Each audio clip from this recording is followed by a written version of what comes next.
ಮಾತರ್ಮೇ ಮಾತರಿಶ್ವನ್ನ ಪಿತರತುಲಗುರೋ ಭ್ರಾತರಿಷ್ಟಾಪ್ತಬಂಧೋ ಸ್ವಾಮಿನ್ ಸರ್ವಾಂತರಾತ್ಮನ್ನ ಅಜರಜರೈತರ್ಜನ್ಮ ಮೃತ್ಯಾಮಯಾನಾಂ ಗೋವಿಂದೇ ದೇಹಿ ಭಕ್ತಿಂ ಭವತಿ ಚ ಭಗವನ್ ಊರ್ಜಿತಾಂ ನಿರ್ನಿಮಿತ್ತಾಂ ನಿರ್ವ್ಯಾಜಾಂ ನಿಶ್ಚಲಾಂ ತದ್ಗುಣಗಣ ಬೃಹತೀಂ ಶಾಶ್ವತೀಮಾಶುದೇವ ನಾರಾಯಣಂ ನಮಸ್ಕೃತ್ಯ ನರಂ ಚೈವ ನರೋತ್ತಮಂ ದೇವೀಂ ಸರಸ್ವತೀಂ ವ್ಯಾಸಂ ತತೋ ಜಯ ಗ್ರಂಥಮುದೀರಯೇ ವಿಜಾನತಾಂ ಅವಿತ್ತಸ್ಯ ಮಧ್ವಸ್ಯ ಜಗತಿ ಗುರೋಃ ಪೂರ್ವಾಚಾರ್ಯಮಹಿಷ್ಠಾನಾಂ ಇಯಂ ಪ್ರಣತಿ ಮಾಲಿಕಾ. ನಾವೀಗ ಅಗ್ನಿಪುರಾಣದ 20ನೇ ಅಧ್ಯಾಯವನ್ನು ನೋಡಬೇಕಾಗಿದೆ. ಅದರಲ್ಲಿ ಸಾಮಾನ್ಯ ಪೂಜಾ ವಿಧಾನವನ್ನು ಹೇಳ್ತಾರೆ. ಒಂದು ಪೂಜೆ ಅಂದರೆ ಏನಿರುತ್ತೆ? ಒಂದು ಪೂಜೆ ಅಂತ ಹೇಳಿದರೆ ಮೊದಲು ದ್ವಾರಪಾಲಕ ನಮಸ್ಕಾರ ಇರುತ್ತೆ. ಇದು ಎಲ್ಲರಿಗೂ ಕಾಮನ್. ನೀವು ಶಿವನ ಪೂಜೆ ಮಾಡೋದಾದರೆ, ಸ್ಕಂದನ ಪೂಜೆ ಮಾಡೋದಾದರೆ, ಆಯಾ ತಂತ್ರಶಾಸ್ತ್ರಗಳಲ್ಲಿ ಆಯಾ ಗಣದೇವತೆಗಳು, ಆಯಾ ದ್ವಾರಪಾಲ ದೇವತೆಗಳು ಇರ್ತಾರೆ. ಆ ದ್ವಾರಪಾಲಕರಿಗೆ ಪೂಜೆ ಮೊದಲು. ನಾವೀಗ ವಿಷ್ಣುವಿಗೆ ಮಾಡಿ ಗೊತ್ತು, ಜಯಾಯ ನಮಃ, ವಿಜಯಾಯ ನಮಃ, ನಂದಾಯ ನಮಃ, ತುನಂದಾಯ ನಮಃ ಅಂತ. ಆ ರೀತಿ ಸ್ಕಂದನಿಗೆ, ಪಾರ್ವತಿಗೆ, ರುದ್ರನಿಗೆ ಮಾಡಲಿಕ್ಕೆಲ್ಲ ತಂತ್ರಶಾಸ್ತ್ರದಲ್ಲಿ ಅದಕ್ಕೆ ಬೇಕಾದ ವಿವರ ಇದೆ. ಮೊದಲು ದ್ವಾರಪಾಲಕ ಪೂಜೆ, ಅದಾದ ಮೇಲೆ ದೇವಾಲಯದೊಳಗಡೆ ಪ್ರವೇಶ,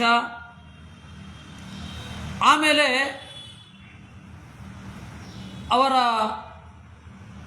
ಪೀಠ ಪೂಜೆ, ಕಲಶ ಪೂಜೆ, ಆವರಣ ಪೂಜೆ, ನೈವೇದ್ಯ, ಮಂಗಳಾರತಿ ಎಲ್ಲ ಆಯಾ ದೇವತೆಗಳಿಗೇನೆ ಸ್ಪೆಷಲ್ ಆಗಿರುವ ಮಂತ್ರಗಳು ಬೇರೆ ಬೇರೆ ಇರುತ್ತೆ. ಅದು ಕೆಲವೊಮ್ಮೆ ಏನಾಗುತ್ತೆ, ತಂತ್ರಶಾಸ್ತ್ರ ಅನ್ನೋದು ಬಲಿವಾಡಗಳನ್ನು ಕೊಡೋದು ಕೂಡ ಬೇರೆ ಬೇರೆ ಮುದ್ರೆಗಳುಂಟು. ನಮಗೆ ಇವತ್ತು ಮೇಲುನೋಟಕ್ಕೆ 4-5 ಮುದ್ರೆ ಗೊತ್ತು. ಚಕ್ರ ಮುದ್ರೆ ಗೊತ್ತು, ಶಂಖ ಮುದ್ರೆ ಗೊತ್ತು, ಗದಾ ಮುದ್ರೆ, ಕೆಲವೊಮ್ಮೆ ಸ್ವಲ್ಪ ಆಚೆ ಹೋದರೆ ಶರಮುದ್ರೆ, ನಾರಾಚ ಮುದ್ರೆ, ಪರಶು ಮುದ್ರೆ, ಆಮೇಲೆ ಸರ್ವ ಸಂಮೋಹನ ವಿದ್ಯೆ ಮುದ್ರೆ, ಲೋಕಮೋಹನ ಮುದ್ರೆ, ಈ ತರಹ ಎಲ್ಲ ಮುದ್ರೆಗಳುಂಟು. ಆ ಎಲ್ಲ ಮುದ್ರೆಗಳ ಜೊತೆಗೆ ತಂತ್ರಶಾಸ್ತ್ರದಲ್ಲಿ ಕನಿಷ್ಠ ಪಕ್ಷ ಒಂದು 100ಕ್ಕೂ ಹೆಚ್ಚು ಮುದ್ರೆಗಳಿದೆ ಪೂಜೆಯಲ್ಲಿ ಬಳಸಬೇಕಾದದ್ದು. ತಾರ್ಕ್ಷ ಮುದ್ರೆ, ಧೇನು ಮುದ್ರೆ ಅವೆಲ್ಲ ಬಿಟ್ಟು ಹಲ ಮುದ್ರೆ, ಅಂಜಲಿ ಮುದ್ರೆ ಬೇಕಷ್ಟುಂಟು. ನಾಟ್ಯದಲ್ಲಿ ಮಾತ್ರ ಅಲ್ಲ. ಅದರಿಂದಾಗಿ ಚಂದ ಪೂಜೆ ಮಾಡ್ತಾ ಇದ್ದರೆ ಅದೊಂದು ಕಾವ್ಯದ ತರಹ ಇರುತ್ತೆ. ಅದರಿಂದ ಆ ಪೂಜೆಯ ವಿಧಾನ ಆರಂಭದಲ್ಲಿ ಏನಿರುತ್ತೆ, ಆಮೇಲೆ ದೇವರಿಗೆ ಆಗಬೇಕಾದ್ರೆ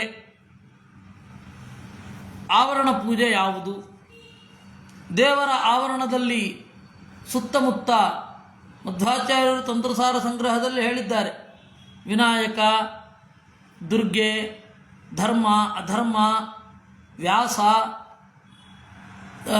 ಗರುಡ ಎಲ್ಲರನ್ನು ಪೂಜಿಸಬೇಕು ಅಂತ. ಶಂಖ ಪೂಜೆ ಎಲ್ಲ ನಾರ್ಮಲ್. ಇನ್ನು ಕೆಲವರಿಗೆಲ್ಲ ಶಂಖ ಪೂಜೆ ಇಲ್ಲ, ಸದಾಶಿವನಿಗೆಲ್ಲ ಶಂಖ ಪೂಜೆ ಇಲ್ಲ. ಸದಾಶಿವನಿಗೆ ಬೇರೆ, ಅದು ಎತ್ತಿನ ಕೊಂಬು ಏನಿದೆ ಅದನ್ನು ಟೊಳ್ಳು ಮಾಡಿ ತೂತು ಮಾಡಿ ಅದರ ಮೂಲಕ ಪೂಜೆ ಮಾಡುವಂಥದ್ದುಂಟು.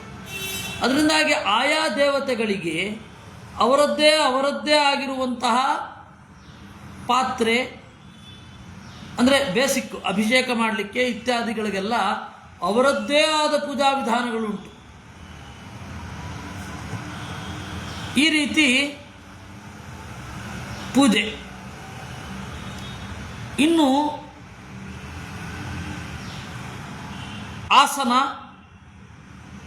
ಆವರಣ ಪೂಜೆ, ಆಚಮನ ಮತ್ತು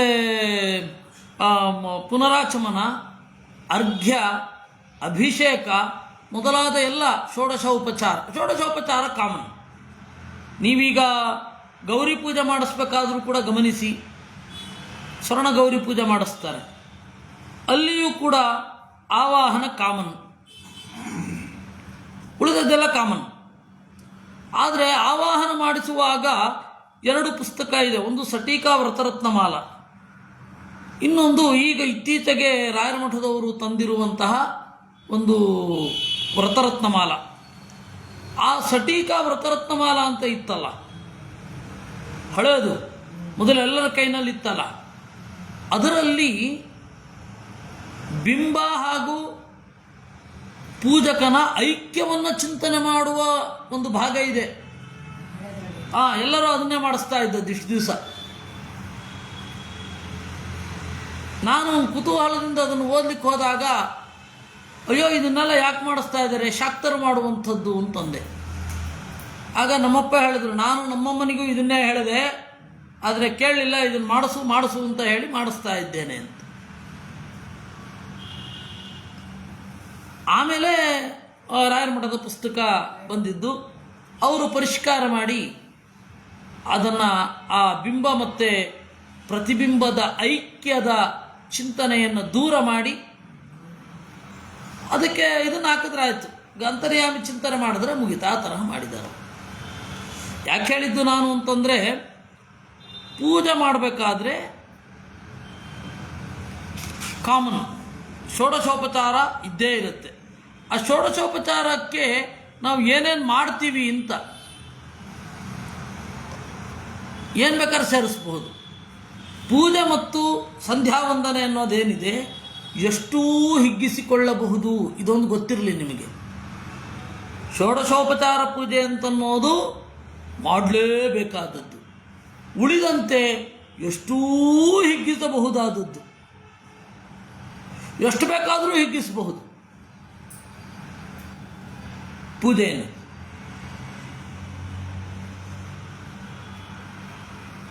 ಶಾಸ್ತ್ರದ ಚೌಕಟ್ಟಿನಲ್ಲಿ ಬೇರೆ ಬೇರೆ ಮಂತ್ರಗಳನ್ನು ಪ್ರಯೋಗ ಮಾಡಬಹುದು.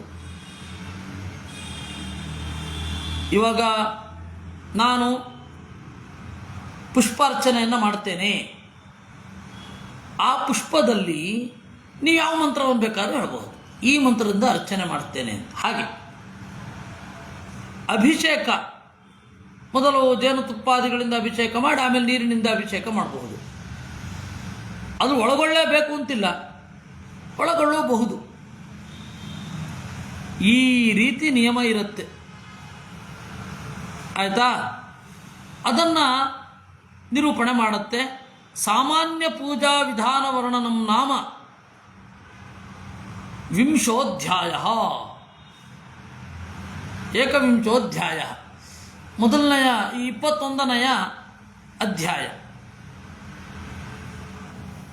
ಇದು ಬೇರೆ ಬೇರೆ ತಂತ್ರಗಳಿಗೆ ಸಾಧಾರಣವಾಗಿ ಮಾಡಿದ್ದಾರೆ. ನಮಗೆ ಮಧ್ವರು ಪರ್ಟಿಕ್ಯುಲರ್ ಆಗಿ ಯಾವ ರೀತಿ ಮಾಡಬೇಕು ಅಂತ ಕೊಟ್ಟಿದ್ದಾರೆ. ಮಧ್ವರ ತಂತ್ರಸಾರ ಸಂಗ್ರಹದ ಬೆಳಕಿನಲ್ಲಿ 2 ಕ್ರಮಗಳು ಬಂದವು. ಒಂದು ಸನ್ಯಾಸ ಪದ್ಧತಿ ಅಥವಾ ಸನ್ಯಾಸ ವಿಧಿ. ಯಾರು ಮಾಡಿದ್ದು? ವಿಷ್ಣು ತೀರ್ಥರು ಮಾಡಿದ್ದು ಸನ್ಯಾಸ ಪದ್ಧತಿ. ಆ ಸನ್ಯಾಸ ಪದ್ಧತಿ ಏನಿದೆ ಅದನ್ನು ವಿಷ್ಣು ತೀರ್ಥರು ಮಾಡುವಾಗ ಗೃಹಸ್ಥರಿಗೆ ಯಾವುದು ಅಳವಡಿಸ್ಕೊಳ್ಬೇಕೋ ಅದನ್ನು ಹೇಳಿದ್ದಾರೆ. ಆದರೆ ಅದು ತಿಳ್ಕೊಳ್ಳಿಕ್ಕಾಗಲ್ಲ ಅಂತ ಹೇಳಿ ನಾರಾಯಣ ಪಂಡಿತಾಚಾರ್ಯರು ಯೋಗ ದೀಪಿಕಾ ಅನ್ನುವ 10 ಪಟಲ ಇರುವ ಅಧ್ಯಾಯ ಅಂತ ಇಟ್ಕೊಳ್ಳಿ, 10 ಪಟಲ ಇರುವ ವಿಸ್ತಾರವಾದ ಒಂದು ಗ್ರಂಥವನ್ನು ಬರೆದಿದ್ದಾರೆ. ಅಲ್ಲಿ ಯಾಗ ಮಾಡುವ ಬಗ್ಗೆ, ಪೂಜೆ ಮಾಡುವ ಬಗ್ಗೆ ಎಲ್ಲವನ್ನ ಹೇಳಿದ್ದಾರೆ. ಏಕಾದಶ ಸ್ಕಂಧದಲ್ಲಿ ಬರುತ್ತೆ. ಆದರೆ ಅದು ಮಂತ್ರಗಳನ್ನೆಲ್ಲ ಹೇಳಲಿಲ್ಲ, ಹೀಗೆ ಮಾಡಿ ಅಂತ ಅಷ್ಟೇ ಹೇಳಿದೆ. ಇಲ್ಲಿ ಹೋಮಾದಿಗಳು ಕೂಡ ಬಂದಿದೆ, ಎಲ್ಲಿ ಯೋಗ ದೀಪಿಕಾದಲ್ಲಿ. ಆದರೆ ಜನ ಕ್ರಮೇಣ ಯೋಗ ದೀಪಿಕಾವನ್ನು ಬಿಟ್ಟರು, ಸನ್ಯಾಸ ಪದ್ಧತಿಯನ್ನು ಬಿಟ್ಟರು.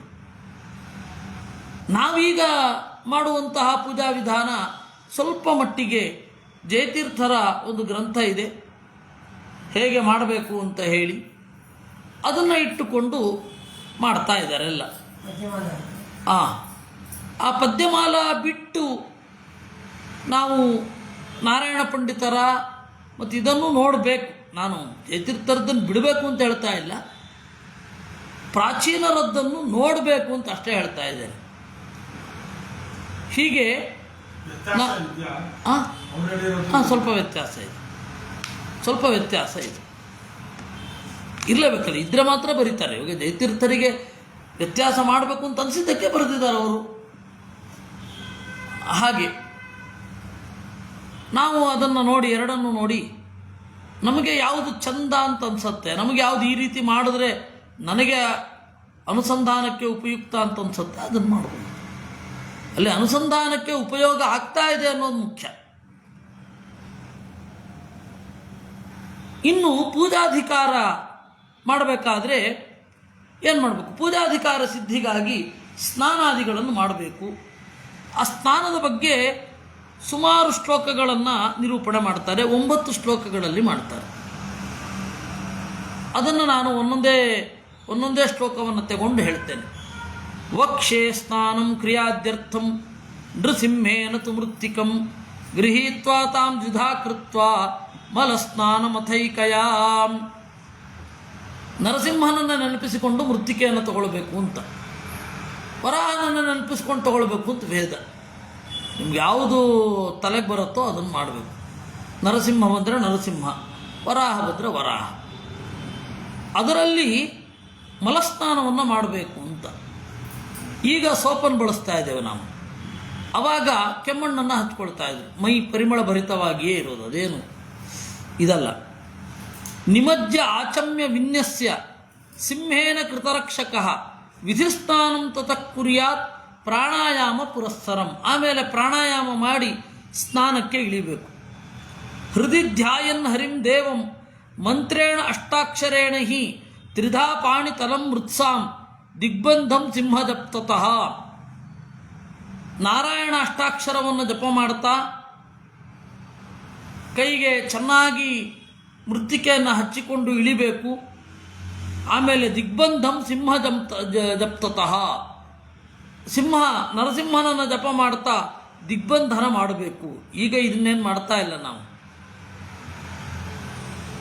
ಆಚಮನ ಮಾಡಿ ಸ್ನಾನ ಮಾಡೋದಷ್ಟೇ. ವಾಸುದೇವ ಪ್ರಜಪ್ತೇನ ತೀರ್ಥಂ ಸಂಕಲ್ಪ್ಯ ಚಾಲಭೇತ್ ಗಾತ್ರಂ ವೇದಾದಿ ಮಂತ್ರೈಶ್ಚ ಸಮ್ಮಾರ್ಜಾರಾಧ್ಯ ಮೂರ್ತಿಗಂ. ಆಮೇಲೆ ವಾಸುದೇವ ಪ್ರಜಪ್ತೇನ ಓಂ ನಮೋ ಭಗವತೆ ವಾಸುದೇವಾಯ ಅನ್ನೋದರಿಂದ ನೀರನ್ನು ಮುಟ್ಟಿ ಇದರಲ್ಲಿ ದೇವರ ಸನ್ನಿಧಾನ ಬರಲಿ ಅಂತ ಚಿಂತನೆ ಮಾಡಬೇಕಂತೆ. ಈಗಲೂ ಅದು ಯಾವುದನ್ನು ಮಾಡ್ತಾ ಇಲ್ಲ ನಾವು. ಆದರೆ ನಮ್ಮ ಗುರುಗಳು ಸ್ನಾನ ಮಾಡುವಾಗ ಆ ಬಕೆಟಿನಲ್ಲಿ ಇಟ್ಟ ನೀರಿನಲ್ಲಿ ನೃಸಿಂಹ ಜಪವನ್ನು ಮಾಡ್ತಾ ಇದ್ದು, ಅದು ನಾನು ನೋಡಿದ್ದೇನೆ.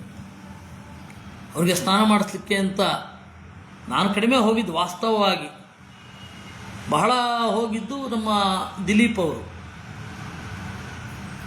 ಕಡಿಮೆ ಹೋಗಿದ್ದು. ಆದರೆ ಹೋದಾಗ ಅದು ಅಭಿಮಂತ್ರಣ ಮಾಡಿ ಆಮೇಲೆ ಸ್ನಾನ ಮಾಡೋದನ್ನು ನೋಡಿದ್ದೇನೆ. ಅದು ಪುರಾಣದಲ್ಲಿ ಹೇಳಿದ ಕ್ರಮವೇ ಅವರು ಮಾಡ್ತಾ ಇದ್ದದ್ದು. ಆಮೇಲೆ ಇಲ್ಲಿ ಮೊದಲು ಆ ಸರೋವರದ ನೀರೋ ಅಥವಾ ಇನ್ನೇನೋ ನೀರನ್ನು ಮುಟ್ಟಿ ವಾಸುದೇವ ಅಷ್ಟಾಕ್ಷರ ಜಪ ಮಾಡಬೇಕು ಅಂತಾರೆ. ಗಾತ್ರಂ ವೇದಾದಿ ಮಂತ್ರೈಶ್ಚ ಸಮ್ಮಾರ್ಜಾರಾಧ್ಯ ಮೂರ್ತಿಗಂ. ಆಮೇಲೆ ತನ್ನ ಒಳಗಡೆ ಇರುವ ದೇವರಿಗೆ ಇದು ಮೃತ್ತಿಕಾ ಸ್ನಾನ ಅಂತ ಚಿಂತನೆ ಮಾಡಬೇಕಂತೆ. ನನ್ನ ಒಳಗಡೆ ಇರುವ ದೇವರಿಗೆ ಏಕೆಂದರೆ ನಾನು ಸ್ನಾನ ಮಾಡ್ತಾ ಇದ್ದೀನಿ, ನನ್ನ ಒಳಗಡೆ ಇರುವ ದೇವರಿಗೂ ಅಲಂಕಾರ. ಆ ಅನುಸಂಧಾನ ಪೂರ್ತಿ ಬಂತು ಅಂದರೆ ಪೂಜೆ ಮಾಡಲೇಬೇಕಾಗಿಲ್ಲ. ನನ್ನ ಅಂತರ್ಯಾಮಿಗೆ ಈ ನೈವೇದ್ಯ ಮೊದಲು, ಆಮೇಲೆ ನನಗೆ ಇದು ಭೋಗ, ಈ ತರಹ ಅನುಸಂಧಾನ ಕಂಟಿನ್ಯೂಸ್ಲಿ ಬರ್ತಾ ಇತ್ತು ಅಂದರೆ ಹೊರಗಡೆ ಪೂಜೆ ಮಾಡಬೇಕಾಗಿಲ್ಲ. ಹೊರಗಡೆ ಪೂಜೆ ಯಾಕೆ ಮಾಡೋದು ಅಂದರೆ ಈ ಒಂದು ವಿನೀತ ಭಾವ ಬರಲಿ ಅಂತ. ಹಾಂ, ಹೌದಾ? ಅದೇ ಸ್ನಾನ ನಾನು ಮಾಡಿಕೊಳ್ಳುವಾಗ ನನ್ನ ಒಳಗಡೆ ಇರುವ ದೇವರಿಗೆ ಇದು ಮಲ, ಆ ತರಹ ಪ್ರತಿಯೊಂದು ಹಾಗೆ ನಾನು ಬಟ್ಟೆ ಹಾಕಿಕೊಳ್ಳುವಾಗ ಹೀಗೆ ಅಂತ ಅದು ಎಲ್ಲ ಕಡೆ ಕಾಮನ್. ಆಮೇಲೆ ಸ್ಮೃತ್ವಾಗಮರ್ಷಣಂ ವಸ್ತ್ರಂ ಪರಿಧಾಯ ಸಮಾಚರೇತ್. ಅಗಮರ್ಷಣ ಸೂಕ್ತವನ್ನು ಜಪ ಮಾಡ್ತಾ ಒಳಗಡೆ ಇರೋದು ಅಂತ. ಅದು 3 ರುಕ್ಕಿದೆ. ಮಾಡಬಹುದು, ಮಾಡಲಿಕ್ಕಾಗಲ್ಲ ಅಂತೇನಿಲ್ಲ. ಶಾಸ್ತ್ರ ಅಸಂಭವವಾದದ್ದು ಯಾವುದನ್ನು ಹೇಳಲ್ಲ ಅನ್ನೋದು ನೆನಪಿರಲಿ. ಅಸಂಭವವಾದದ್ದನ್ನು ಹೇಳಿದ್ರೆ ಮಾಡೋದು ಹೇಗೆ? ಶಾಸ್ತ್ರ ಅಸಂಭವವಾದದ್ದನ್ನು ಮಾಡಲಿಕ್ಕೇ ಆಗದೆ ಇರೋದನ್ನು ಹೇಳಲ್ಲ. ಈಗ ಉದಾಹರಣೆಗೆ ಗೋಮೆ ಹಚ್ಚಿ ಅಂತ ಹೇಳುವ ಶಾಸ್ತ್ರ ಇರುವೆ ಎಂಜಿನ ಮೇಲೆ ಓಡಾಡ್ಕೊಂಡು ಈ ಮನೆ ಓಡಾಡುತ್ತೆ, ಇರುವೆ ಹಿಂದೆಲ್ಲ ಹೋಗಿ ಹಚ್ಚಿ ಅಂತ ಹೇಳಲ್ಲ. ಅಥವಾ ಇರುವೆಯನ್ನು ಸಾಯಿಸಿ ಬಿಡಿ ಯಾಕೆಂದರೆ ಎಲ್ಲ ಕಡೆ ಮೂತ್ರ ಮಾಡುತ್ತೆ ಅಂತ ಹೇಳಲ್ಲ. ಶಾಸ್ತ್ರ ಅಸಂಭವವಾದದ್ದನ್ನು ನಿರೂಪಣೆ ಮಾಡಲ್ಲ, ಅದ್ರ ಬಗ್ಗೆ ಮಾತಾಡಲ್ಲ. ಯಾವುದಾಗತ್ತೋ ಅಥವಾ ಯಾವುದು ಕಷ್ಟ ಸಾಧ್ಯವೋ ಅದನ್ನು ಮಾತ್ರ ಹೇಳುತ್ತೆ. ಇಷ್ಟ ಸಾಧ್ಯ ಆಗಲ್ಲ ಅಂದರೆ ಅದನ್ನು ಬಿಡ್ರಿ, ತೊಂದರೆ ಇಲ್ಲ. ಯಾವುದೋ ಒಂದನ್ನು ಮಾಡಲಿಕ್ಕೆ ಹೋದೆವು, ಮಾಡಲಿಕ್ಕೆ ಆಗೋದಿಲ್ಲ, ಬಿಡಿ, ತೊಂದರೆ ಇಲ್ಲ, ದೇವರ ಅನುಸಂಧಾನ ಮಾಡಿದ್ರೆ ಆಯಿತು. ಹೌದು, ಬ್ರಾಹ್ಮಿ ಮುಹೂರ್ತದಲ್ಲಿ ಎದ್ದು ಸ್ನಾನ ಮಾಡಿ ಅಂತ ಹೇಳಿದೆ, ನಮಗೆ ವಯಸ್ಸಾಗಿದೆ, ಹೋಗಿ ಅಲಕನಂದೆಯಲ್ಲಿ ಮುಳುಗಿ ಅಂತ ಹೇಳಲ್ಲ. ನಿಮ್ಮ ದೇಹದ ಶಕ್ತಿಯನ್ನು ನೋಡಿಕೊಂಡೇ ಮಾಡಬೇಕಾದದ್ದು. ನಿಯಮ ಹೀಗಿದೆ, ನೀವು ಮಾಡೋದಾದರೆ ಹೀಗಿದೆ, ಹಾಗೇ ಹೇಳೋದು. ಅದರಿಂದಾಗಿ ದೇಹವನ್ನು ಹಾಳು ಮಾಡಿಕೊಳ್ಳೋದು, ಅಯ್ಯೋ ಅದು ಹೇಳ್ಬಿಟ್ಟಿದೆ ಅನ್ನೋದು. ಒಬ್ಬರು ಬದರಿಯಲ್ಲಿದ್ದಾಗ ಚಪ್ಪಲಿ ಹಾಕ್ಕೊಳ್ಳೋಲ್ಲ ಅಂತ ಪ್ರತಿಜ್ಞೆ ಮಾಡಿ ಆ ಕಾಲು ಊದಿ ರಕ್ತ ಬಂದು ಆ ಥರ ಎಲ್ಲ ಆಗೋಗಿತ್ತು. ಬೇಕಿಲ್ಲ ಅದನ್ನು. ಶಾಸ್ತ್ರ ಏನು ಹೇಳಿದ್ಯಾ? ಬದರಿಯಲ್ಲಿ ಚಪ್ಪಲಿ ಹಾಕ್ಕೊಂಡ್ರೆ ನನಗೆ ನರಕಕ್ಕೆ ಹಾಕ್ಬಿಡ್ತೀನಿ ಏನು ಹೇಳಿಲ್ಲ. ಅಭ್ಯಾಸ ಇದ್ದರೆ ಮಾಡೋದ್ರಲ್ಲಿ ತಪ್ಪಿಲ್ಲ. ನಿಮಗೆ ಚಪ್ಪಲಿ ಹಾಕ್ಕೊಳ್ಳಿಕ್ಕಾಗಲ್ಲ ಅಥವಾ ಹಾಕ್ಕೊಂಡ್ರೆ ನಿಮಗೆ ರಕ್ಷಣೆ ಅಂತಿರಲ್ಲ. ಚಪ್ಪಲಿ ಹಾಕ್ಕೊಳ್ಳೋದೆಯೂ ನಾನು ಬದರಿಯಲ್ಲಿ ಓಡಾಡಬಲ್ಲೆ ಅಂತ ನಿಮಗೆ ಶಕ್ತಿ ಇದ್ದರೆ ಮಾಡ್ಬೋದು. ಅಯ್ಯೋ ಚಪ್ಪಲಿ ಹಾಕ್ಕೊಳ್ಳೇಬೇಕು ಅಂತ ವಿಧಾನ ಮಾಡ್ಕೊಳ್ಳೋದು ತಪ್ಪೆ, ಹಾಕ್ಕೊಳ್ಳೇಬಾರ್ದು ಅಂತ ಅಂದ್ಕೊಳ್ಳೋದು ತಪ್ಪೆ. ನಿಮ್ಮ ಶರೀರಕ್ಕೆ ಅನುಕೂಲವಾಗುವ ಹಾಗೆ ಮಾಡ್ಕೊಳ್ಳಿ ಅಷ್ಟೆ ಅಲ್ವಾ? ಅಲ್ಲ, ಹಾಗೆ ನಮ್ಮ ಈಗಿನ ಪೇಜಾವರ ಸ್ವಾಮಿಗಳು ಇಡೀ ದಿವಸ ಒಂದು ತೆಳ್ಳಗಿನ ಬಟ್ಟೆ ಹೊದ್ಕೊಂಡಿರೋರು ಅಲ್ಲಿ ಬದರಿಯಲ್ಲಿ, ಹಾಗೆ ಅವರು ಮಾಡ್ತಾರೆ. ನಾರಾಯಣೇನ ಸಂಯಮ್ಯ.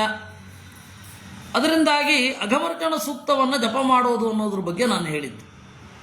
ಅಘಮರ್ಷಣ ಸೂಕ್ತವನ್ನು ಉಸಿರುಗಟ್ಟಿ ಹೇಳಬಹುದು. ಇಲ್ಲ ಒಟ್ಟಿಗೆ ಅಷ್ಟು ಉಸಿರುಗಟ್ಟಲಿಕ್ಕಾಗಲ್ಲ ಅಂದರೆ 1.5 ರುಕ್ ಹೇಳ್ರಿ, ಇನ್ನು 1.5 ರುಕ್ ಮತ್ತೆ ಮುಳುಗ್ಬಿಟ್ಟು ಹೇಳಿ ಅಷ್ಟೆ. ಕ್ರಮೇಣ ಅದು ಅಭ್ಯಾಸ ಆಗತ್ತೆ.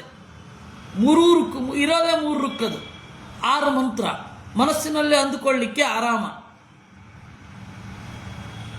ಇದು ಇರುವಂಥದ್ದು. ಇಲ್ಲವೇ ಅಘಮರ್ಷಣ ಸೂಕ್ತ ಮೇಲ್ಗಡೆ ಜಪ ಮಾಡಿ ಕೆಳಗಡೆ ಮುಳುಗ್ರಿ. ಒಟ್ಟು ಅನುಕೂಲವಾಗಿರಲಿ ಅಷ್ಟೆ. ದೇಹಾನುಕೂಲ, ಕಾಲಾನುಕೂಲ ಎಲ್ಲ ಇರಲಿ, ಮನೋನುಕೂಲ ಇರಲಿ. ಆಮೇಲೆ ಬಟ್ಟೆಯನ್ನು ಸುತ್ತಿಕೊಳ್ಳಬೇಕು. ನಾರಾಯಣೇನ ಸಂಯಮ್ಯ ವಾಯುಮಾಗ್ರಾಯ ಚೋತ್ಸೃಜೇತ್. ಆಮೇಲೆ ಪ್ರೋಕ್ಷಣ ಶುದ್ಧಿಗಾಗಿ ಅಲ್ಲೇ ನಿಂತು ಮಾಡೋದಾದರೆ ಪ್ರೋಕ್ಷಣೆ ಮಾಡಿಕೊಳ್ಬೇಕಿಲ್ಲ ಅಂತ ಒಂದು ಮತ ಇದೆ. ನೀವು ಸರೋವರದಲ್ಲೇ ಇದ್ದು ಈಗ ತಾನೇ ಸ್ನಾನ ಮಾಡಿ ನಿಮ್ಮ ಪಾಪವನ್ನು ವಿಸರ್ಜನೆ ಮಾಡಿದ್ರೆ ಮಾತ್ರ ಆಯಿತು. ಸೂರ್ಯಶ್ಚ ಮಾಮನ್ಯಶ್ಚ ಮನ್ಯುಪತಯಶ್ಚ ಮನ್ಯುಕೃತೇಭ್ಯ ಪಾಪೇಭ್ಯೋ ರಕ್ಷಂತಾಂ ಯದ್ರಾತ್ರ್ಯಾ ಪಾಪಮಕಾರುಚಂ ಮನಸಾ ವಾಚಾ ಹಸ್ತಾಭ್ಯಾಂ ಪದ್ಭ್ಯಾಮುದರೇಣ ಶಿಷ್ಣ ಅಹಸ್ತದವಲುಂಪತು ಯತ್ಕಿಂಚ ದುರಿತಂ ಮಯಿ ಇದಮಹಂ ಮಾಮೃತಯೋನೌ ಸೂರ್ಯೇ ಜ್ಯೋತಿಷಿ ಜುಹೋಮಿ ಸ್ವಾಹ ಅಂತ ಪಾಪವನ್ನು ವಿಸರ್ಜನೆ ಮಾಡೋದು. ಸೂರ್ಯಶ್ಚ, ಆಮೇಲೆ ಮನ್ಯು ಮೊದಲಾದವರಿಗೆ ನಮಸ್ಕಾರ. ಅವರು ನಮ್ಮನ್ನು ಪಾಪದಿಂದ ರಕ್ಷಿಸಲಿ. ಪಾಪೇಭ್ಯೋ ರಕ್ಷಂತಾಂ ಯದ್ರಾತ್ರ್ಯಾ ಪಾಪಮಕಾರುತಂ, ರಾತ್ರಿ ನಾನೇನು ನನ್ನ ಎಲ್ಲ ಇಂದ್ರಿಯಗಳಿಂದ ಪಾಪ ಮಾಡಿದೆ, ಮನಸಾ ವಾಚಾ ಹಸ್ತಾಭ್ಯಾಂ ಪದ್ಭ್ಯಾಂ ಉದರೇಣ ಶಿಷ್ಣ ಯತ್ಕಿಂಚ ದುರಿತಂ ಮಯಿ, ನನ್ನ ಅಷ್ಟೂ ಇಂದ್ರಿಯಗಳಿಂದ ಏನು ಪಾಪ ಮಾಡಿದೆ ಆ ಪಾಪವೆಲ್ಲ ಪರಿಹಾರ ಆಗಲಿ. ಇದನ್ನು ನಾನು ಅಮೃತ ಯೋನಿಯಾದ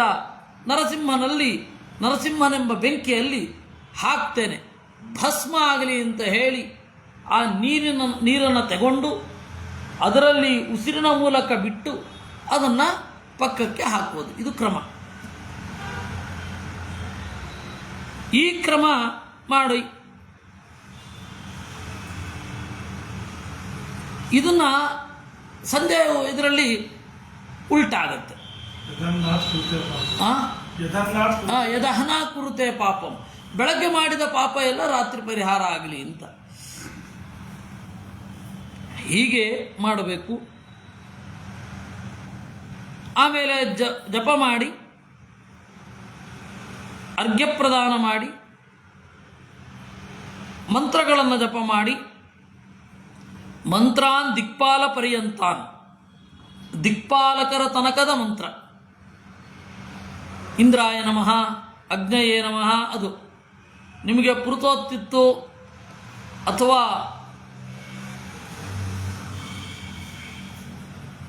ಒಂದು ತಾಳ್ಮೆ ಇತ್ತು ಅಥವಾ ಒಂದು ಉತ್ಸಾಹ ಇತ್ತು ಅಂದರೆ ಆ ಎಲ್ಲ ದಿಗಭಿಮಾನಿ ದೇವತೆಗಳನ್ನು ಕುರಿತು ಒಂದು ಸೂಕ್ತವನ್ನು ಹೇಳಿ ಮುಂದೆ ಹೋಗ್ಬೋದು. ನಮಗೆ ಒಂದೊಂದು ಮಂತ್ರ ಇತ್ತು. ಇಂದ್ರಶ್ರೇಷ್ಠಾರಿದ್ರವಿಣಾನಿ ದೇಹಿ ಚಿತ್ತಿಂ ದಕ್ಷಸ್ಯ ಸುಭಗತ್ವಮಸ್ಮೈ ಪೋಚಂ ರಯೀಣಾವರಿಷ್ಟಿಂ ತನೂನಾಂ ಸ್ವಾತ್ಮಾನಂ ವಾಚಸ್ಸು ದಿನತ್ವಮಹ್ನಾಂ. ಆ ಮಂತ್ರವನ್ನು ಹೇಳಿ ಇಂದ್ರನಿಗೆ ನಮಸ್ಕಾರ ಮಾಡಬೇಕು ಅಂತ. ಆದರೆ ನಮ್ಮ ಸಂಬಂಧಿಕರ ಮನೆಗಳಿಗೆಲ್ಲ ಹೋದರೆ ಪೂರ್ವಾಯ ದಿಶೆ ನಮಃ, ಈ ದಿಕ್ಕಿನಲ್ಲಿ ಅಸ್ಯಾಂ ದಿಶಿ ವರ್ತಮಾನಾಹ ದೇವಾಹ ದೇವಾನುಚರಾಹ ಸಪತ್ನೀಕಾಹ ತೇಭ್ಯೋ ನಮಃ ಅಂತೇಳಿ ಮುಂದೊಟ್ಟೋಗ್ಬಿಡೋದು. ಆ ತರಹ ಇತ್ತು. ಅಂದರೆ ಇವತ್ತಿಗೂ ಘಟ್ಟದ ಕೆಳಗೆ ಆ ಮಂತ್ರ ಇಡೀ ಹೇಳಬೇಕು. ಆ ತರಹ ಒಂದು ಪದ್ಧತಿ ಇದೆ. ನಾನು ಹೇಳ್ತಾ ಇರ್ತೀನಲ್ಲ,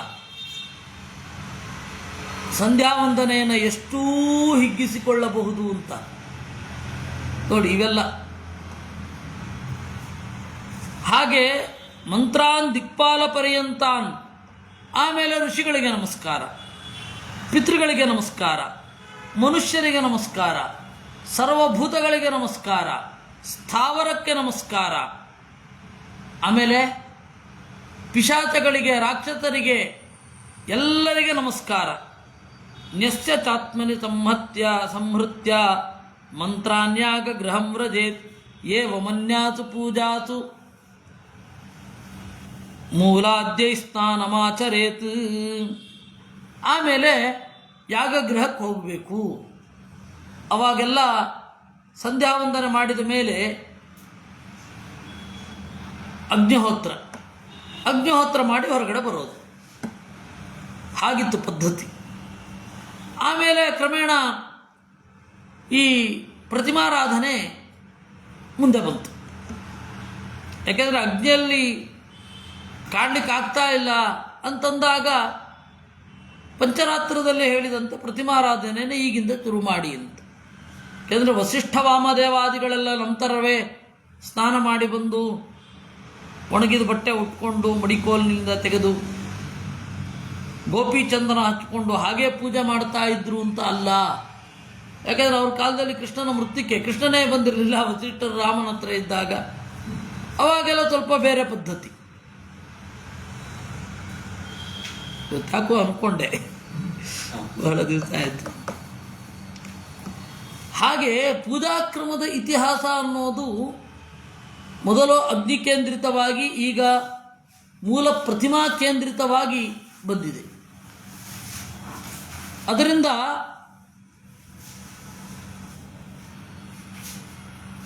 ಮೂಲಾದ್ಯೈ ಸ್ನಾನಮಾಚರೇತ್, ಇದು ಸ್ನಾನಾದಿಗಳ ಸದಾಚಾರದ ಒಂದು ಚೌಕಟ್ಟು. ಇದರಲ್ಲಿ ಎಷ್ಟು ಬೇಕಾದರೂ ಮಾಡಿಕೊಳ್ಬೋದು.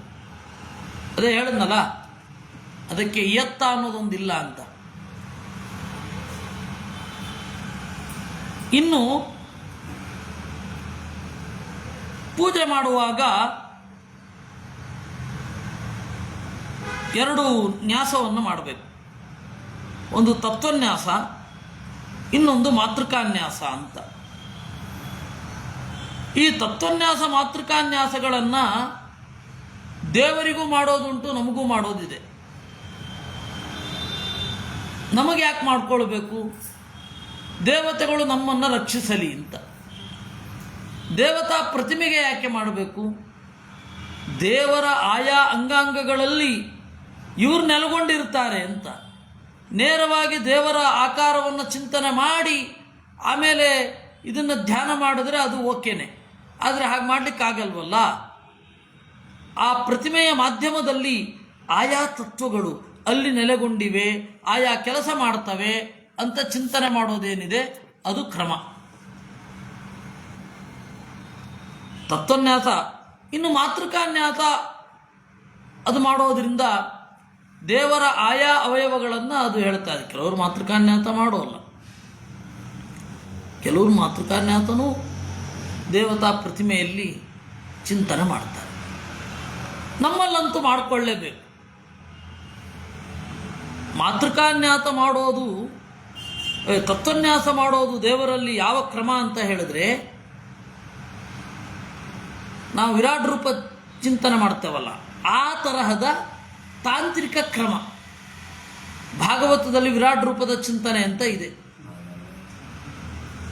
ಇಡೀ ಜಗತ್ತು ದೇವರ ದೇಹ ಆದರೆ, ದೇವರ ಪ್ರತಿಮೆ ಆದರೆ, ಈ ಜಗತ್ತಿನಲ್ಲಿ ಬೇರೆ ಬೇರೆ ಕೆಲಸ ಮಾಡುವ ದೇವತೆಗಳ ಒಂದು ಸ್ಥಾನ ಏನು ಅಂತ ಚಿಂತನೆ ಮಾಡಲಿಕ್ಕೂ ಆ ತತ್ವನ್ಯಾಸವನ್ನು ಬಳಸ್ತಾರೆ. ಇದೆಲ್ಲ ನಾನು ಹೇಳ್ತಾ ಇರೋದು ಎಷ್ಟೋ ಕಡೆ, ಕೆಲವೊಂದು ಕಡೆ ಕಾಮನ್ ಆಗಿ ಇದಿಲ್ಲ. ನಾವೆಲ್ಲ ಈಗ ಹೇಗೆ ಆವಾಹನೆ ಮಾಡೋದು ಅಂತ ಹೇಳಿದ್ರೆ, ನನ್ನ ಒಳಗಡೆ ಇರುವ ದೇವರು ಈ ಪ್ರತಿಮೆಯಲ್ಲಿ ಹಾಗೆ ಇರಲಿ, ನನ್ನ ಎದುರುಗಡೆ ಇರಲಿ ಅಂತ. ಅವನಲ್ಲಿ ಈ ತರಹ ಎಲ್ಲ ಚಿಂತನೆ ಮಾಡೋದು ಈಗ ಸ್ವಲ್ಪ ಕಡಿಮೆ. ಈ ತರಹದ ಚಿಂತನೆ ಈ ಪೂಜೆ ಮುಗಿದ ಮೇಲೆ ತನ್ನ ಒಳಗಡೆ ಇಟ್ಕೊಳ್ಬೇಕು. ಇದೊಂದು ಕ್ರಮ ಎಲ್ಲಿ ಮನೆಯಲ್ಲಿ ನಡೆದಾಗ. ಅದೇ ಹೊರಗಡೆ ಮಾಡಿದಾಗ ಬಹಳ ಜನ ಸಾರ್ವಜನಿಕರು ಬಂದು ಹೋಗ್ತಾ ಇರ್ತಾರೆ. ಅವಾಗ ನನ್ನದಲ್ಲ, ಸೂರ್ಯನಲ್ಲಿರುವ ದೇವರನ್ನು ಆರಾಧನೆ ಮಾಡಬೇಕು. ಇಷ್ಟು ಇಲ್ಲಿ ಇರುವಂಥದ್ದು. 23ನೇ ಅಧ್ಯಾಯದಲ್ಲಿ ಸಾಮಾನ್ಯ ಪೂಜಾ ವಿಧಿ ಅಂತ ಅನ್ನುವ ಒಂದು ಶೀರ್ಷಿಕೆಯಲ್ಲಿ ಈ ಅಧ್ಯಾಯ ಬಂದಿದೆ. ಇನ್ನು ಅಗ್ನಿ ಕಾರ್ಯಾದಿ ಕಥನ, ಇದನ್ನು ನಾನು ವಿಸ್ತಾರವಾಗಿ ಹೇಳ್ತೇನೆ. ಒಂದು ಅಗ್ನಿ ಕಾರ್ಯ ಅಥವಾ ಒಂದು ಯಾಗ ಮಾಡಬೇಕು ಅಂದರೆ ಏನೆಲ್ಲ ಇರಬೇಕು, ಬೇಸಿಕ್ ಅದು ತಿಳ್ಕೊಳ್ಬೇಕಾಗತ್ತೆ. ಅಗ್ನಿ ಕಾರ್ಯಂ ಪ್ರವಕ್ಷ್ಯಾಮಿ ಯೇನ ಸ್ಯಾತ್ ಸರ್ವ ಕಾಮಭಾಗ್ ಚತುರಭ್ಯಧಿಕಂ ವಿಂಶಂ ಅಂಗುಲಂ ಚತುರಶ್ರಕಂ ಸೂತ್ರೇಣ ಸೂತ್ರಯಿತ್ವಾತು ಕ್ಷೇತ್ರಂ ತಾವತ್ ಖನೇತ್ ಸಮಂ. 4 ಅಂಗುಲ ಆ ಮೊದಲು ಸ್ಥಳ ಶುದ್ಧಿ ಆಗಿರಬೇಕು. ಮನೆ ಕಟ್ಟುವಾಗಲೋ ಅಥವಾ ದೇವಸ್ಥಾನವನ್ನು ಕಟ್ಟುವಾಗಲೋ ಸ್ಥಳ ಶುದ್ಧಿ ಇದೆಯಾ ಅಂತ ನೋಡಬೇಕು. ಹೆಂಗೆ ನೋಡೋದು? ದೇವತಾ ಪ್ರತಿಮೆಯನ್ನು ಸ್ಥಾಪನೆ ಮಾಡುವ ಜಾಗದಲ್ಲಿ 2 ಆಳುದ್ದ ತೋಡಬೇಕು. ಕೂದಲು, ಆಮೇಲೆ ಅಸ್ಥಿ, ಮೂಳೆ, ಕೆಂಡ ಅಂದರೆ ಮಸಿ, ಅವುಗಳೆಲ್ಲ ಇರಬಾರ್ದು. ಇಲ್ಲದೆ ಹೋದರೆ ಅದು ಯೋಗ್ಯವಾದ ಜಾಗ ಅಂತ. ಕೂದಲಿದೆ, ಮೂಳೆ ಇದೆ ಅಂತಂದರೆ ಯಾರನ್ನೋ ಹೂತು ಬಿಟ್ಟಿದ್ದಾರೆ, ಇದ್ದಲಿದೆ ಅಂದರೆ ಯಾರನ್ನೋ ಸುಟ್ಟಿರ್ಬೋದು, ಯಾರು ಗೊತ್ತು. ಹೀಗಾಗಿ ಆ ಜಾಗದಲ್ಲಿ ಮಾಡಬೇಡಿ. ಆಮೇಲೆ ಮಾಡಲೇಬೇಕಾದದ್ದು, ನೋಡಲೇಬೇಕಾದದ್ದು ಏನು ಅಂತಂದರೆ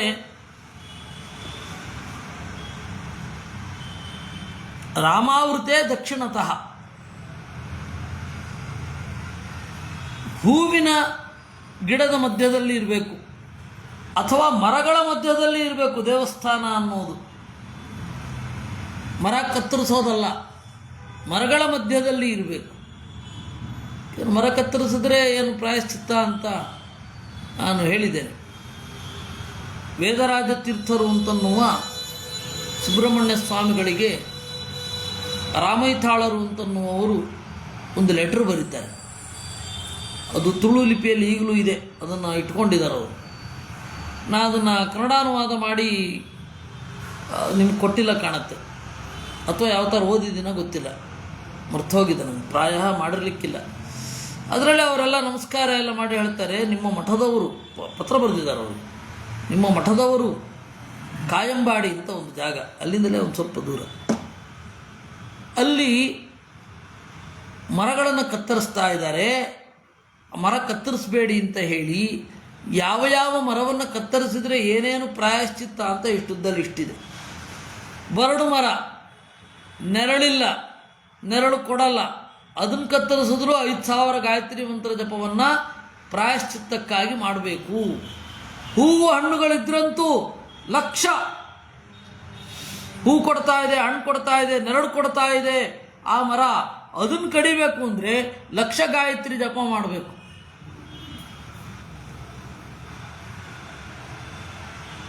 ಈ ರೀತಿ ದೇವಸ್ಥಾನ ಅನ್ನೋದು ಹಸಿರಿನ ನಡುವೆ ಇರಬೇಕು. ಇದ್ದದ್ದೆಲ್ಲ ತೆಗೆದು ಕಾಂಕ್ರೀಟ್ ಕಾರ್ಡ್ ಮಾಡಿ ಹಾಕೋದಲ್ಲ.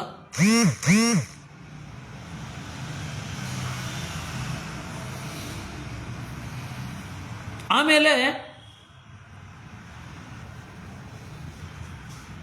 ಅದನ್ನು ಮಧ್ಯದಲ್ಲಿ ತೆಗಿಬೇಕು, ಅಗಿಬೇಕು. ಮೊದಲೇ ನೋಡಿಬಿಟ್ಟಿರ್ತಾರೆ ಈ ಜಾಗ ಶುದ್ಧವಾಗಿದೆಯೋ ಇಲ್ಲ. ಆಮೇಲೆ ಆ ಜಾಗದಲ್ಲೇ ಅಗಿಬೇಕು, 4 ಅಂಗುಲ ಅಗಿಬೇಕು. ಆಮೇಲೆ ಇನ್ನೂ ಕೂಡ ಒಂದು ದೊಡ್ಡ ಹೋಮ ಇದ್ದರೆ 12 ಅಂಗುಲ ಅಗಿಬೇಕು. ಅದಾದ ಮೇಲೆ ಅಷ್ಟಾಂಗುಲ ಜಂಗುಲಾಥ, ಚತುರಂಗುಲ ವಿಸ್ತೃತ, ಯೋನಿರ್ ದಶಾಂಗುಲ ರಮ್ಯ, ಷಟ್ಚತು ಜಂಗುಲೋಚ್ಛ್ರಯ. ಸರಿಸುಮಾರು ಎತ್ತರ ಇರಬೇಕು. ಯಾವುದು? ಅಗ್ನಿಕುಂಡ. ಆ ಅಗ್ನಿಕುಂಡದ ಅಗಲ, ಮೇಖಲ ಅಂತ ಕರೀತಾರೆ ಅದನ್ನು. ಅದು ಕೂಡ ಕೆಲವೊಂದು ಹೈಟಲ್ಲಿ, ಕೆಲವೊಂದು ಬಿಡುತ್ತಲ್ಲಿ ಅಗಲವಾಗಿ ಇರಬೇಕು. ಇದು ಇರುವಂಥದ್ದು.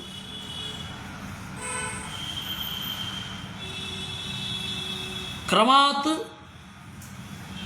ನಿಮ್ನಾತ್ ಕರ್ತವ್ಯ ಪಶ್ಚಿಮಾಚ ವ್ಯವಸ್ಥಿತ. ಆಮೇಲೆ ಈ ಅಗ್ನಿಕುಂಡ ಇರುತ್ತಲ್ಲ, ಇವನು ಕೂತ್ಕೊಳ್ತಾನೆ ಸೂರ್ಯನಿಗೆ ಅಭಿಮುಖ ಮಾಡಿ. ಅಗ್ನಿಯಾವಾಗ ಪಶ್ಚಿಮಾಭಿಮುಖನಾಗಿಯೇ ಇರಬೇಕು. ಅಗ್ನಿಯನ್ನು ನೇರವಾಗಿ ಹುಯ್ಯೋದ್ರ ಬದಲು ಒಂದು ಯೋನಿಯ ಆಕಾರ ಇರಬೇಕು. ಒಂದು ಯೋನಿಯ ಆಕಾರದ ಅಲ್ಲೊಂದು ಮಾಡಬೇಕು, ಅದನ್ನು ಯೋನಿ ಅಂತಲೇ ಕರೀತಾರೆ. ಈ ಯಜ್ಞಕುಂಡವನ್ನು ಅದ್ರ ಮೇಲೆ, ಯಜ್ಞಕುಂಡದಲ್ಲಿ ಅದ್ರ ಮೇಲೆ ತುಪ್ಪ ಹಾಕೋದು. ಆ ತುಪ್ಪ ಅನ್ನೋದು ಕೆಳಗಡೆ ಜಾರಿ ಅದೇನು ಮಾಡುತ್ತೆ, ಅಗ್ನಿಯಲ್ಲಿ ಬೀಳುತ್ತೆ. ಅದು ಮಾಡಲೇಬೇಕು. ಯೋನಿ ಖಾತೇತು ವಿನತ ಆಚಾರ್ಯರು ಹೇಳ್ತಾರೆ. ಯೋನಿ ಅನ್ನೋದು ಲಕ್ಷ್ಮಿಯ ಸಂಕೇತ. ನಾವು ಲಕ್ಷ್ಮೀನಾರಾಯಣರನ್ನು ಒಟ್ಟಿಗೆ ಆರಾಧನೆ ಮಾಡ್ತಾ ಇದ್ದೇವೆ ಅನ್ನೋದೇ ಆ ಕುಂಡದ ಮೇಲ್ಗಡೆ ಇರುವ ಅಶ್ವತ್ಥ ಪತ್ರಾಕೃತಿಯ ಒಂದು ಕಟ್ಟೋಣವನ್ನು ಮಾಡಿರ್ತೇವೆ. ಅದರಲ್ಲಿ ಅವನೇನು ಮಾಡಬೇಕು, ಹೋಮ ತುಪ್ಪವನ್ನು ಹಾಕಬೇಕು.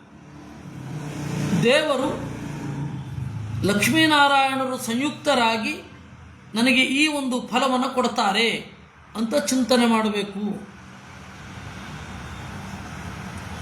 ಇದು ಯೋನಿಯ ಬಗೆ.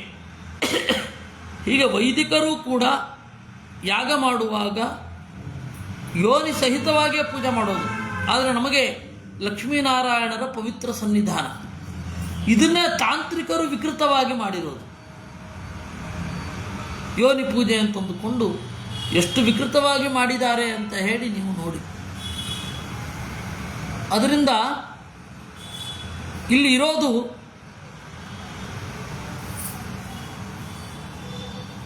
ಇದು ಹೀಗೆ.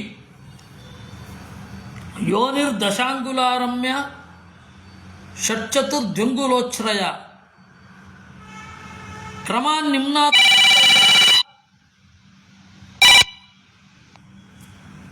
ನಿಮ್ನಾತು ಕರ್ತವ್ಯ ಪಶ್ಚಿಮಾಚ ವ್ಯವಸ್ಥಿತ.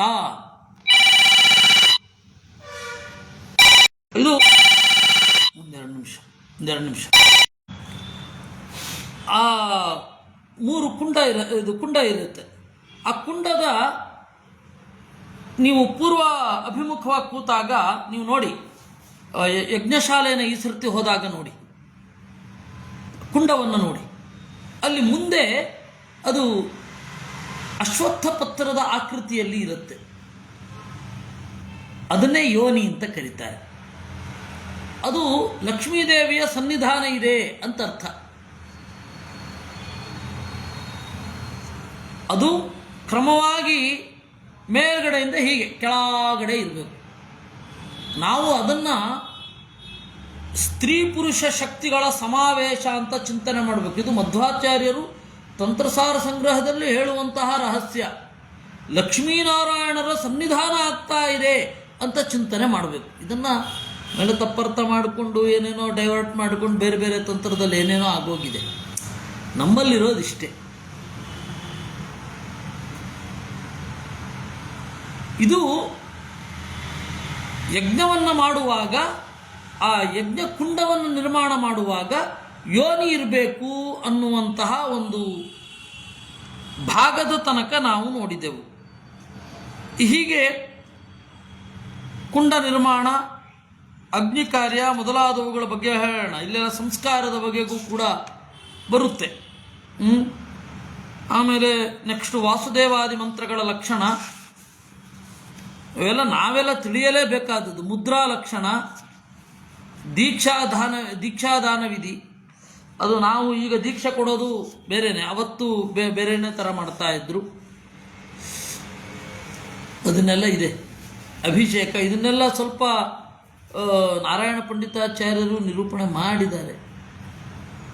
ಅದನ್ನೆಲ್ಲ ನೋಡೋಣ ಅವಾಗವಾಗ. ನಾವು ಇದನ್ನು ತಿಳ್ಕೊಳ್ಬೇಕಾದದ್ದು. ಯಾಕೆಂದರೆ ಸಂಸ್ಕಾರಗಳು, ನಾವು ದೈನಂದಿನ ಕ್ರಿಯೆಗಳನ್ನು ಮಾಡ್ತಾ ಇದ್ದೀವಿ, ತಿಳ್ಕೊಳ್ಳಿಕ್ಕೆ ಸಾಕು. ಮತ್ತೆ ಮುಂದೆ ನೋಡುವ. ಮುಂದಿನ ಆಗುತ್ತೆ 1, 2 ಮುಂದಿನ ಶನಿವಾರ ಅಲ್ಲ 6, 7 ಅವತ್ತಾಗುತ್ತೋ ಇಲ್ಲೋ ಗೊತ್ತಿಲ್ಲ, ನೋಡುವ. ಕೃಷ್ಣಾರ್ಪಣ.